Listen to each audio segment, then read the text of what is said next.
Lam Fam, welcome back. Today I'm reviewing episode 2 of Real Housewives of Potomac.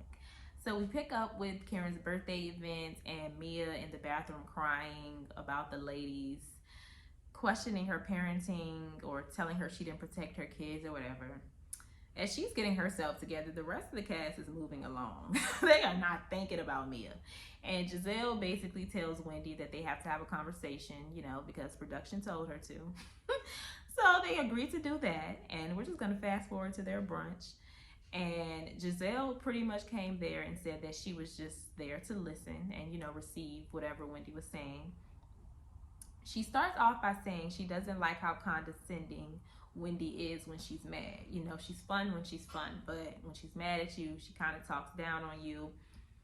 And yeah, she can be, but I think they really hate how smart she is. And they also hate how she is able to enunciate and defend herself when they argue. She's intelligent, she has a vocabulary. So I don't think it's necessarily just her being condescending.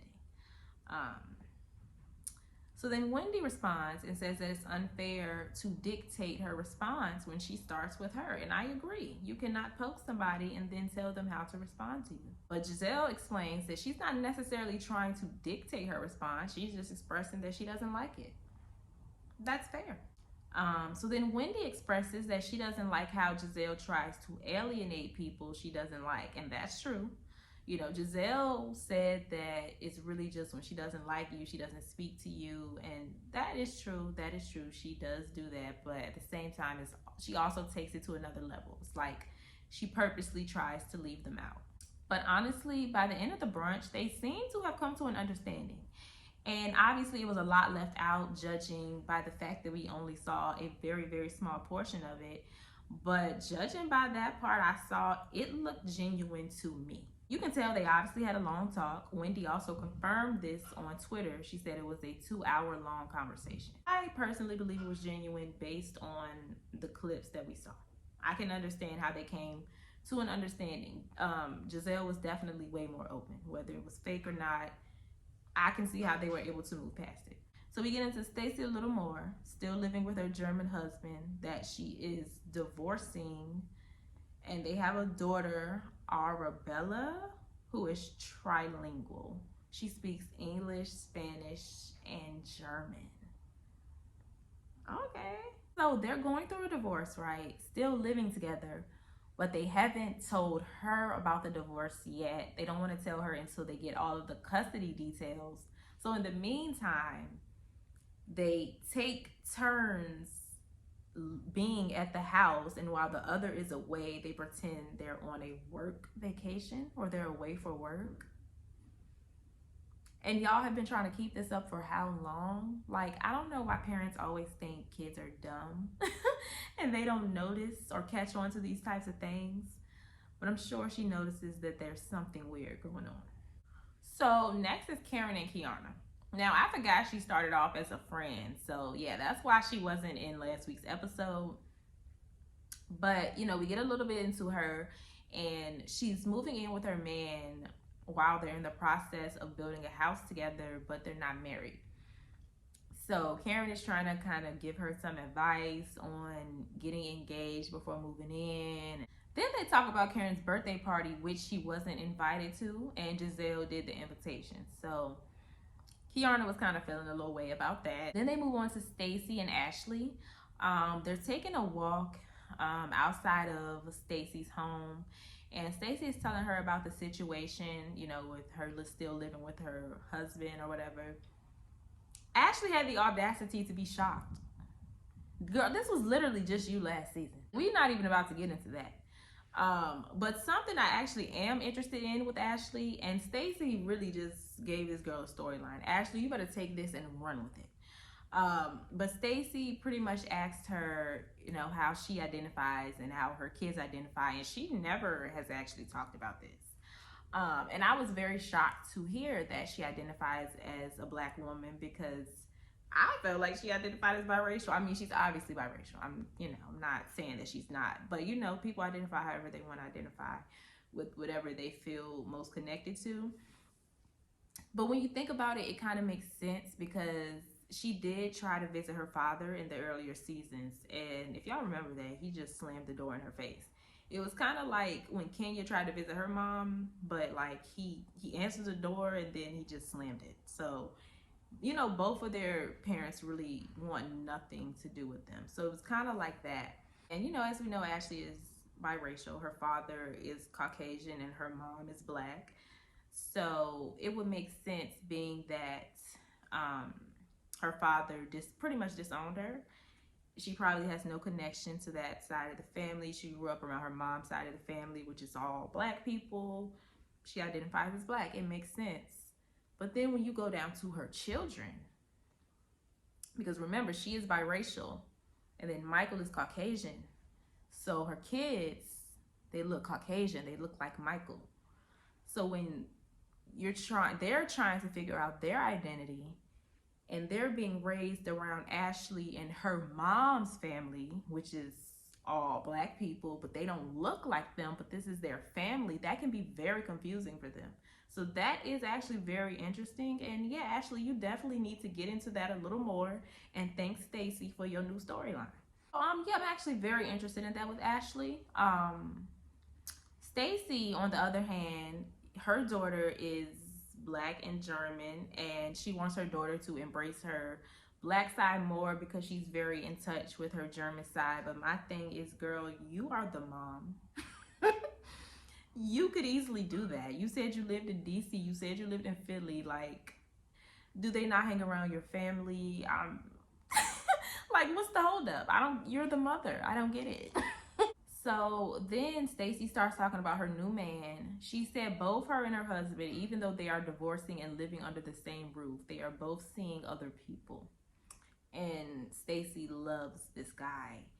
And he is like this devout Christian. So they're not being intimate. And it's like, this is a very weird situation. Um, so then next is a scene with Karen and Gizelle. And Gizelle just done read my mind from the future. Because last week, if y'all remember, I was definitely wondering where Blue Eyes was when this situation happened. So Gizelle asked about Blue Eyes. Thank you, Gizelle. And Karen stated that she is getting a new driver. So I guess the accusations were true. A lot of these accusations appear to have been true about Karen from Sharice. I need her back. Now, what was you saying, Sharice? I'm listening now. They start talking about the girls, and Karen talks about how Jacqueline is on a timeout basically because she is teaming up with Mia and being shady about this whole DUI situation. Um, and then she tells her about Kiarna feeling a certain way about the invite, but Gizelle stated that she can only invite a certain amount of people and it was nothing shady, which I do think she did say that. So we got to give this one to Gizelle. I don't think it was personal, though. I don't. I think she did say that. But she said she's going to invite her to her GNA event. Oh, boy. Another one of these. Karen is in her villain era, child. I think her and Gizelle kind of texted each other before the season. It was like, do you want to switch roles? I'll be the villain this time. You can be the good guy. Because I don't know what has happened. But, okay. So Gizelle invites all of the ladies to her GNA event, right? She told Karen about it, right? So the next day after Karen and Gizelle have this conversation at 6:30 a.m., Karen texts all of the girls in a group chat stating that her and Gizelle had an event on the same night. Karen is having this event where she's being honored. It's two events on the same day. She has arranged a shuttle to take them to Karen's event first and then take them to Giselle's event afterwards. And this is just so messy and shady of Karen. And I just feel like she's being messy because she's trying to deflect from her situation. But my thing is, girl, if you want to deflect, why don't you use the people who are actually coming for you? Gizelle is not even bothering you. And if she decides to join in with Mia and start interrogating you about this DUI because she was being nice, She wouldn't be wrong. Like, I don't understand what Karen is doing. Do you want the whole cast against you? Because, like, what are you doing? Gizelle is being very, very, very nice to you right now. I don't get it. Maybe she was like, listen, I'm going to just throw the first punch this time. I'm going through some things. I don't want to talk about them. Let me just fight with Gizelle. But yeah, she's being honored at this event that Gizelle is claiming reached out to her first. Y'all know Gizelle can't help but be messy. I'm Karen, the Grande Dame Hugo, and I'm being honored. Forgetting the fact that she had 9 citations, or 8, or I don't know how many. That aside, let's honor Karen. But yeah, the event starts, and no one is at the GNA event so far, because they are all taking the shuttle that Karen arranged. And that is very shady of them, because they all in a shuttle talking about, you know, this is a little weird, this is crazy, we RSVP to GNA first, this is a little weird of Karen. Then why are y'all playing along? Why are y'all getting in the shuttle and going to her event? Or why didn't y'all just tell the shuttle driver to go to the GNA event? Like, everybody talking about how weird it was, but y'all was playing along. So, I mean, she only did what y'all allowed. I don't blame Karen. So they have this plan to leave Karen's events and then go to Gizelle's. Now, Wendy and Kiana are staying at Karen's event. Kiana is staying because, you know, what happened at the last event. And Wendy is staying because she wants to support Karen. So, as y'all can see, her and Gizelle making up is clearly not fake. They still weren't on the best of terms. You know, they just made up and they just left it at that. But she still went to Karen's event to support her. And she stayed at Karen's event. So, you know, like I said, it really did seem like very genuine to me. So, yeah.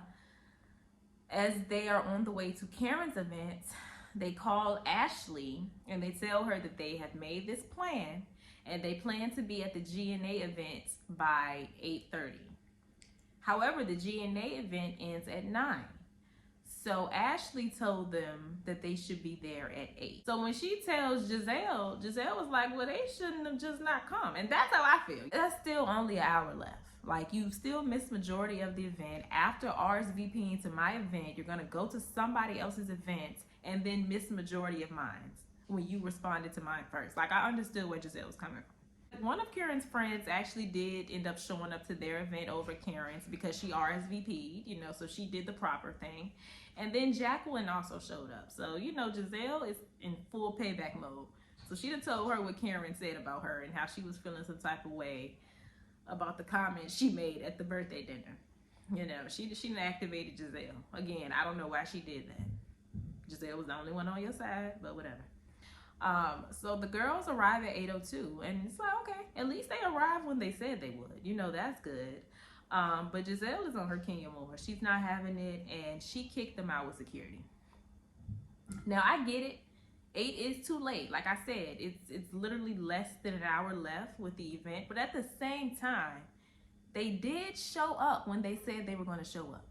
It's not like they were even more late than 8. They showed up when they said they would. And also, it's a charity event. So, I mean, I'm pretty sure they were going to donate a lot because they felt bad. So, you should have just played it smart and got their money. But like I said, at the same time, it is valid because they did RSVP to her event first. They didn't even know Karen's event existed until like a few days before. So, it is messed up how they missed majority of her event to go to Karen's first. That is messed up.